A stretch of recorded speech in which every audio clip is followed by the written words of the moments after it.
مرد کے بچے ہونا تو 2 طلاق، مجھے نہیں رہنا تمہارے ساتھ، میں نے غصے سے تل ملاتے ہوئے اپنے شوہر ابو بکر کی آنکھوں میں آنکھیں ڈال کر پوری قوت سے کہا تھا۔ وہ بھی شدید غصے میں میری طرف دیکھ رہا تھا کہ اتنے میں میری ساس تیزی سے آگے بڑھی اور میرا بازو پکڑ کر بولی، روحا بیٹا یہ کیا ہو گیا ہے؟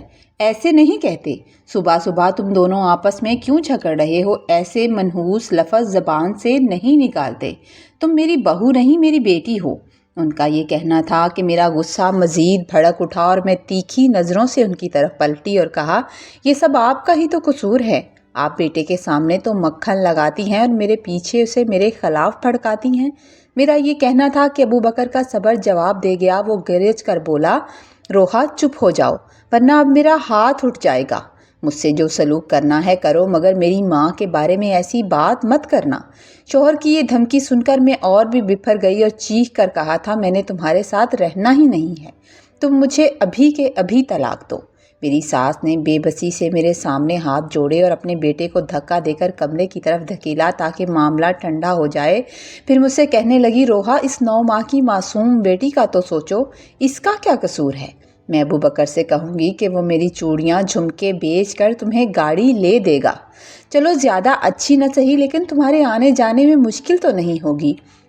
دیکھو اگر تمہاری بہن نے گاڑی لے لی ہے تو وہ اس کا نصیب ہے، اللہ تمہارے نصیب میں بھی خوشیاں لکھے گا، تم کیوں پریشان ہو رہی ہو؟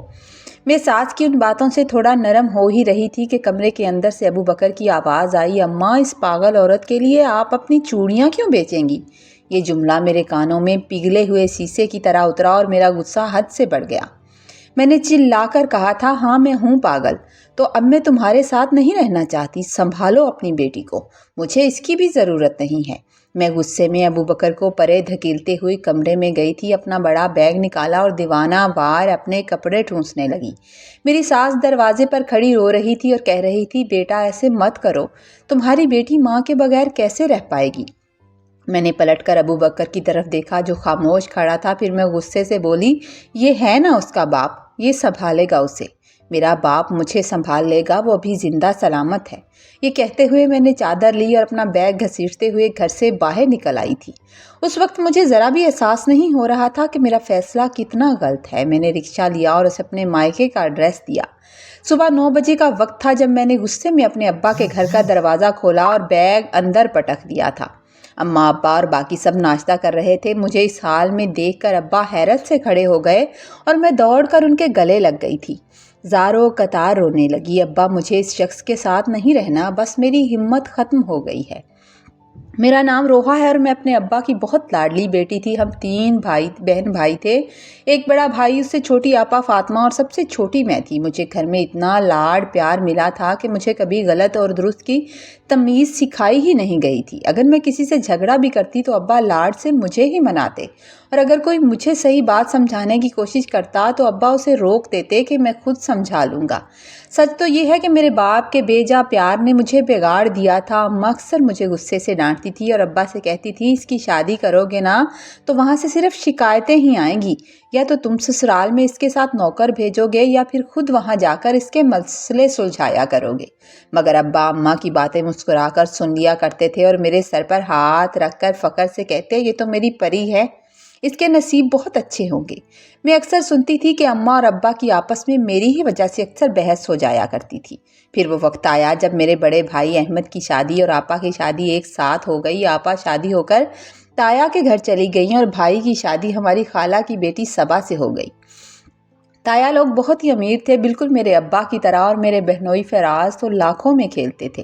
وہ مجھے بھی مہنگے مہنگے گفٹ دیتے، جس کی وجہ سے اب میں بھی کسی شہزادے کے خواب دیکھنے لگی تھی کہ کوئی شہزادہ آئے گا اور مجھے بیاہ کر لے جائے گا اور میں بھی آپا کی طرح اسی طرح کسی امیر گھر میں جاؤں گی۔ لیکن میرے ماں باپ میرے مزاج سے واقف تھے، وہ کوئی ایسا رشتہ دیکھ رہے تھے جہاں لڑکا سمجھدار ہو اور مجھے جھیل سکے۔ میرے بھائی کا نام احمد تھا اور وہ جہاں جاب کرتا تھا وہاں اس کا ایک دوست رحمت تھا۔ وہ اکثر بھائی کے ساتھ ہمارے گھر آتا اور مجھے بہنوں کی طرح پیار کرتا، اور پھر ایک دن تو وہ میرا رشتہ ہی لے آئے۔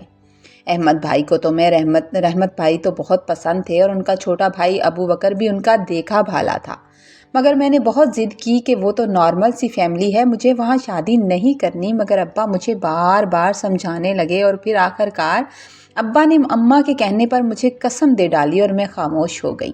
شادی والے دن میرا موڈ بہت خراب ہوتا رہا، مجھے غصہ آ رہا تھا اور ابو بکر کو دیکھ کر بھی مجھے کوئی خاص خوشی نہیں ہوئی تھی۔ وہ نادرہ آفس میں ملازم تھا، گورنمنٹ جاب تھی اس کی، مگر مجھے پھر بھی تسلی نہیں ہوتی تھی۔ میں ہمیشہ ضد میں رہتی، غصے میں چڑچڑی سی رہتی، مگر وہ مجھے برداشت کرتا۔ میرے غصے پر اسے کبھی غصہ نہیں آتا تھا۔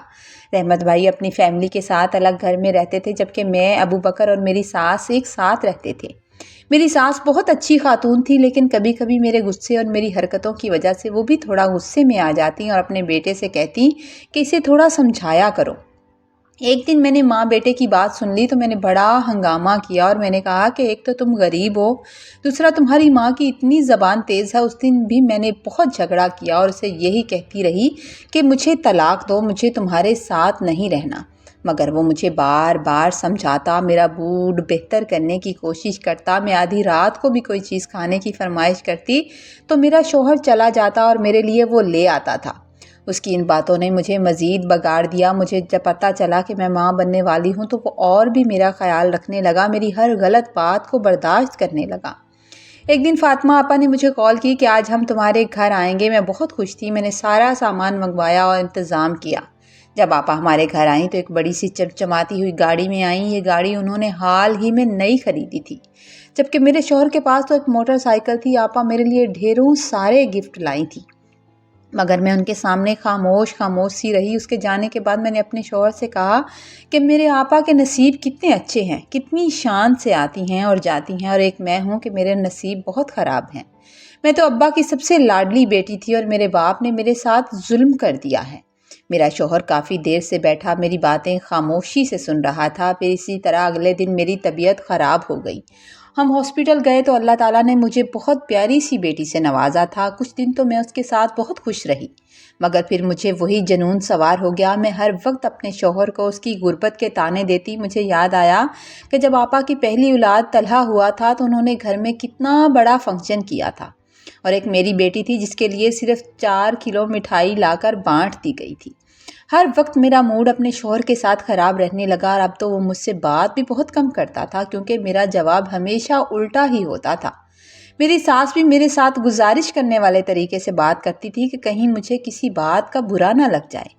میری بیٹی 9 ماہ کی ہو گئی تھی۔ آپا نے گھر میں دعوت رکھی اور میں اور میرا شوہر آپا کے گھر دعوت پر گئے۔ وہاں آپا کا گھر اور آپا کی ہر چیز دیکھ کر میں اور میرا شوہر جب آپا کے گھر کے باہر بائک سے اترے تو مجھے بڑی شرمندگی محسوس ہوئی۔ گھر آ کر میرا موڈ بہت خراب ہو گیا اور رات کے وقت میں اپنے شوہر سے جھگڑا ہی کرتی رہی۔ صبح اٹھی تو جب اس نے مجھ سے ناشتہ مانگا تو میں نے کہا آرڈر تو ایسے کرتے ہو جیسے بڑی کمپنی کے مالک ہو، اور غصے سے بچی کو زمین پر پٹکا تھا۔ میرے شوہر کو غصہ آ گیا، اس نے جلدی سے بیٹی کو اٹھایا اور کہنے لگا کیا ہو گیا ہے تمہیں، ہر بات پر دماغ خراب کرتی ہو۔ میں نے جلدی سے کہا مجھے گاڑی چاہیے، تمہاری وجہ سے کل میں کتنا شرمندہ ہوئی ہوں یہ میں ہی جانتی ہوں۔ آج میرے شوہر کے بھی صبر کی انتہا ہو گئی تھی، وہ بھی غصے میں آ گیا اور کہنے لگا کتنی بے صبری اور ناشکری عورت ہو تم، پیسہ سب کچھ نہیں ہوتا۔ تمہارا وہ بہنوئی جس کے پاس لاکھوں ہیں، کبھی تم نے اس کی حرکتیں دیکھی ہیں؟ بازارو عورتوں کے پیچھے بھاگتا ہے، میں نے کئی بار دیکھا ہے اسے، اور جب سے شادی ہوئی ہے میں نے تو کبھی نظر اٹھا کر کسی عورت کی طرف دیکھا ہی نہیں۔ مجھے اور بھی غصہ آیا اس کی بات سن کر۔ میں اس کے قریب گئی اور میں نے بولا دیکھو جس کی طرف تمہارا دل کرتا ہے دیکھو، مگر مجھے گاڑی چاہیے بس۔ پھر ہمارا جھگڑا ہوا اور جھگڑے میں میں نے گھر چھوڑ دیا اور بیٹی کو بھی باپ کے پاس ہی چھوڑ کر آ گئی۔ گھر آ کر ابا کے گلے لگ کر روئی تو سب مجھ سے پوچھنے لگے کہ انایا کہاں ہے، تو میں نے کہا کہ میں اسے اس کے باپ کے پاس چھوڑ آئی ہوں۔ ماں غصہ کرنے لگی، مگر بابا نے سب کو خاموش رہنے کو کہا اور مجھے اپنے کمرے میں جانے کا کہا۔ میں اپنے کمرے میں آ گئی تھی، لیکن میرے دل میں کہیں کہیں یہ ٹھیس تھی کہ کاش میں اپنی بیٹی کو اپنے ساتھ لے آتی۔ جب میں کمرے میں آ گئی تو تھوڑی دیر کے بعد ابا میرے پاس آئے اور مجھے سمجھانے لگے دیکھو بیٹا، تمہارا شوہر بہت اچھا انسان ہے، تمہیں اس کی قدر کرنی چاہیے، اور تم اتنی چھوٹی سی بیٹی کو بھی وہاں چھوڑ کر آ گئی۔ مگر مجھے اپنے باپ کی بات بالکل بھی سمجھ نہیں آ رہی تھی اور میں نے پھر سے رونا شروع کر دیا۔ تو وہ مجھے آرام کرنے کا کہہ کر کمرے سے چلے گئے تھے۔ تھوڑی دیر سونے کی کوشش کی، لیکن مجھے سکون نہیں آ رہا تھا کیونکہ میرا دھیان بار بار اپنی بیٹی کی طرف جا رہا تھا۔ کہ وہ میرے بغیر کیسے ہوگی۔ جیسے ہی میں کمرے سے باہر نکلی مجھے اپنی بھابھی کی آواز آئی جو میرے بھائی سے کہہ رہی تھی، کتنی سنگ دل عورت ہے، اتنی چھوٹی سی بچی کو چھوڑ کر آ گئی ہے اور آپ کہتے ہیں اس نے کچھ نہیں کہا ہوگا۔ آپ لوگوں نے بے جا لاڈ پیار کی وجہ سے اسے بگاڑ رکھا ہے۔ یہ تو وہی شریف آدمی ہے جس کا حوصلہ ہے جو اسے بھگت رہا ہے۔ توبہ ہے۔ مجھے اپنی بھابھی کی آواز سن کر بہت غصہ آیا اور میں کمرے میں جانے ہی والی تھی کہ اس سے جھگڑا کروں، اس سے پوچھوں تو صحیح، مگر میری ماں نے پیچھے سے میرا بازو پکڑ کر مجھے پیچھے کھینچ لیا اور مجھے تیزی سے لے کر اپنے کمرے میں چلی گئی اور کہنے لگی، وہ ٹھیک ہی تو کہہ رہی ہے، اپنے گھر میں ہنگامہ کر کے آئی ہو، اب یہاں ہمارے گھر کا سکون برقرار رہنے دو، میری بہو بہت اچھی ہے۔ میں حیران ہو کر اپنی ماں کی طرف دیکھنے لگی جسے اپنے گھر کا سکون عزیز تھا، مگر بیٹی کے دل میں کتنی بے سکونی تھی اس کا ذرا خیال نہیں تھا۔ اماں مجھے کمرے میں چھوڑ کر غصے سے میری طرف دیکھتے ہوئی باہر نکل گئی تھی۔ ادھر میرے شوہر نے مجھے فون تک نہیں کیا تھا۔ مجھے پورا اندازہ تھا کہ وہ مجھے کال کرے گا، وہ میری منتیں کرے گا، جب انایا اسے تنگ کرے گی، مگر شام ہو گئی اور کوئی کال نہ آئی۔ میں حیران تھی کہ کیا اس نے اتنی چھوٹی بچی کو اکیلے سنبھال لیا ہوگا۔ ابھی میں یہی سوچ رہی تھی کہ مجھے آپا کی آواز آئی جو اماں سے بات کر رہی تھی۔ میں اٹھی اور جا کر ان سے ملی تو دیکھا آپا کی آنکھیں رو کر سرخ ہو رہی تھی۔ میں نے پوچھا کیا بات ہے تو کہنے لگیں، بس مت پوچھو، تمہارا شوہر تو بہت اچھا ہے اور تم تو قسمت والی ہو، خوش نصیب ہو کہ وہ اتنا شریف آدمی ہے۔ میرا شوہر فراز بہت غصے والا ہے، مجھے کسی نے بتایا ہے کہ وہ غلط راستوں پر چل پڑا ہے۔ جب میں اسے روکتی ہوں تو وہ غصے میں مجھ پر ہاتھ بھی اٹھاتا ہے۔ آج تو اس نے حد کر دی ہے، طلاق کی بھی دھمکی دے ڈالی ہے اور گھر سے نکل گیا ہے۔ میرا دل بھرا ہوا تھا، میں ماں کے پاس تھوڑی دیر کے لیے آ گئی تاکہ اپنا غم ہلکا کر سکوں۔ آپا کی بات سن کر میں حیران ہو کر ان کی طرف دیکھنے لگی اور مجھے یاد آیا کہ مجھے ابو بکر نے فراز بھائی کے بارے میں بتایا تھا اور میں نے تو الٹا ان سے جھگڑنا شروع کر دیا تھا۔ اس وقت لگ رہا تھا مجھے کہ وہ میری بہن اور بہنوئی کی خوشیوں سے جلتا ہے، مگر اب حقیقت سامنے تھی۔ آپا اماں سے بات کر رہی تھی اور میں اپنی ہی سوچوں میں مگن تھی۔ پھر میں جلدی سے اٹھی، آپا سے ملی اور ماں کے گلے لگ گئی۔ وہ میری طرف حیران ہو کر دیکھنے لگیں تو میں نے کہا، مجھ سے میری بچی کے بغیر نہیں رہا جا رہا، میں گھر جا رہی ہوں۔ میں جلدی سے وہاں سے نکلی، اپنا بیگ اٹھایا اور ابا کہنے لگے، رک جاؤ، رات زیادہ ہو گئی ہے، میں صبح تمہیں چھوڑ آؤں گا۔ اس وقت رات کے 9:30 بج رہے تھے، مگر میرے کانوں میں میری بھابھی اور اپنی بہن کی باتیں گونج رہی تھی۔ میں نے کہا، ٹائم کو چھوڑیں، 20 منٹ کا سفر ہے، میں چلی جاؤں گی۔ ابا کہنے لگے، ٹھیک ہے، تم میرے ساتھ چلو، میں تمہارے ساتھ چلتا ہوں اور تمہیں چھوڑ آتا ہوں۔ پھر میں نے اپنے ابا کی بات مان کر ان کے ساتھ گاڑی میں اپنے گھر آ گئی۔ مجھے دیکھ کر میری ساس بہت خوش ہوئی۔ میرے شوہر نے حیران ہو کر میری طرف دیکھا، مگر کسی نے بھی میری کوئی شکایت ابا سے نہیں کی۔ مجھے لگ رہا تھا کہ یہ لوگ ابا کو سب بتائیں گے، مگر کسی نے ظاہر ہی نہیں ہونے دیا کہ جیسے میں کوئی جھگڑا کر کے گئی تھی۔ جب ابا چلے گئے تو میں نے اپنے شوہر کی طرف دیکھا اور دبی دبی نظروں سے کہا کہ مجھ سے میری بیٹی کے بغیر نہیں رہا جا رہا تھا، اس لیے میں واپس آ گئی ہوں، کیونکہ مجھے اپنے شوہر کے سامنے اپنی انا بھی تو رکھنی تھی اور یہ بھی ظاہر نہیں کرنا تھا کہ سب کچھ دیکھ کر اور سن کر واپس آئی ہوں۔ میری بات سن کر وہ ہلکا سا مسکرائے اور کہنے لگے، اچھا فیصلہ ہے۔ اب ہماری شادی کو 5 سال ہو گئے ہیں، اللہ نے مجھے ایک بیٹا بھی دیا ہے اور میں اپنے شوہر کی بڑی قدر کرتی ہوں۔ میرے شوہر نے مجھے گاڑی بھی لے دی ہے، مگر اب مجھے ان چیزوں سے زیادہ اچھا یہ لگتا ہے کہ وہ میری عزت کرتا ہے، میری بات مانتا ہے، مجھ پر ہاتھ نہیں اٹھاتا اور نشے جیسی چیزوں یا غلط عورتوں کے پیچھے بھی نہیں جاتا۔ یہی سکون میرے لیے بہت ہے۔ کہانی کے آخر میں ہم یہی کہنا چاہیں گے کہ آپ کا شوہر جیسا بھی ہے، آپ اس کے گھر کی شہزادی ہیں۔ اس بات کا احساس آپ کو تب ہوتا ہے جب ہمارے بھائیوں کی شادیاں ہو جاتی ہیں، اور تب وہ ہمارا گھر ہمارا نہیں رہتا، وہ ہماری بھابھیوں کا گھر بن جاتا ہے۔ ہمارا گھر اصل میں وہی ہے جو ہمارے شوہر کا گھر ہوتا ہے، وہ جیسا بھی ہے وہ ہمارے لیے جنت ہے۔